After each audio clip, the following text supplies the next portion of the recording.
ഓം നമോ ഭഗവതേ വാസുദേവായ. ദശകം 13, ശ്ലോക 2.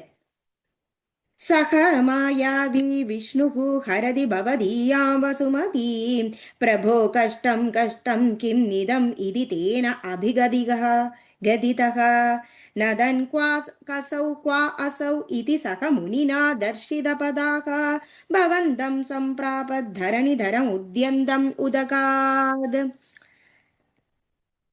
സഹ നോക്കൂ, മായാവി മായയെ സൃഷ്ടിക്കുന്നവനായ വിഷ്ണുഹു വിഷ്ണു ഭഗവാൻ ഹരതി തട്ടിക്കൊണ്ടു പോകുന്നു ഭവതീയാം നിന്റേതായിട്ടുള്ള വസുമതിയും ഭൂമിയെ. പ്രഭോ ഹിരണ്യാക്ഷനെ വിളിക്കുന്നു. കഷ്ടം കഷ്ടം, എന്തൊരു കഷ്ടമാണിത്. കിം ഇതം, എന്താണിത്.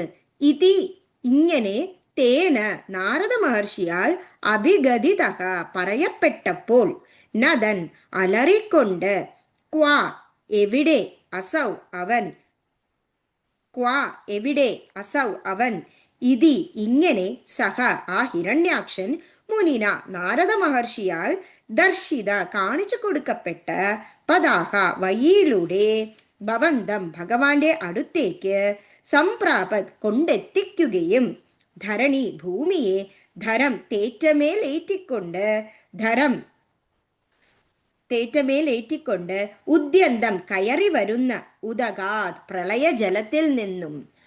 അതായത് ഈ ദശകത്തിൽ ഹിരണ്യാക്ഷ വധത്തെ കുറിച്ചാണ് പരാമർശിക്കുന്നത്.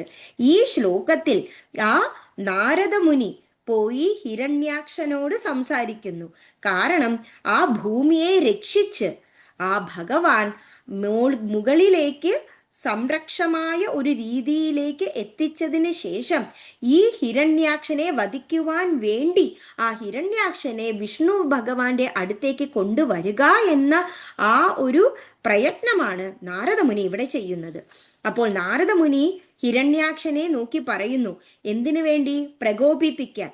എന്തിനു പ്രകോപിക്കണം? അപ്പോൾ മാത്രമേ ഹിരണ്യാക്ഷൻ വിഷ്ണുവിനെ തേടി പോവുകയും അങ്ങനെ വിഷ്ണു ഭഗവാന് ഹിരണ്യാക്ഷനെ വധിക്കുവാൻ സാധിക്കുകയും ചെയ്യുകയുള്ളൂ.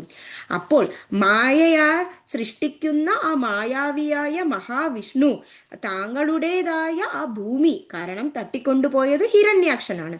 അപ്പോൾ ഹിരണ്യാക്ഷന്റെ അടിമയായ ഭൂമിയെ ആ മഹാവിഷ്ണു ദേണ്ട കൊണ്ടുപോകുന്നു. ഇതെന്തൊരു കഷ്ടമാണ്, ഇങ്ങനെ എങ്ങനെ സംഭവിക്കാം? ഇത് കേട്ടപ്പോൾ നാരദ മഹർഷി ഇപ്രകാരം പറയുന്നത് കേട്ടപ്പോൾ വളരെ പ്രകോപിച്ചുകൊണ്ട് ആ ഹിരണ്യാക്ഷൻ അലറി അടിച്ച്, എവിടെ അവൻ, എവിടെ അവൻ എന്ന് ഭഗവാനെ തേടി ആ നാരദമുനി തന്നെ ഇവിടെ ഇത് വഴി പോകൂ എന്ന് വഴി കാണിച്ചു കൊടുക്കുകയും ആ വിഷ്ണുവിൻ്റെ അടുക്കലേക്ക് ആ ഹിരണ്യാക്ഷനെ എത്തിക്കുകയും ചെയ്തു നാരദമുനി.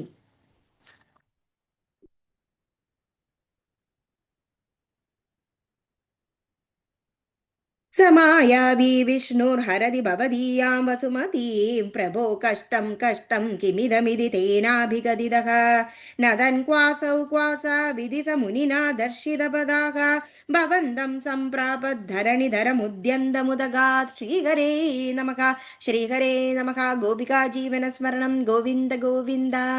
Thank you.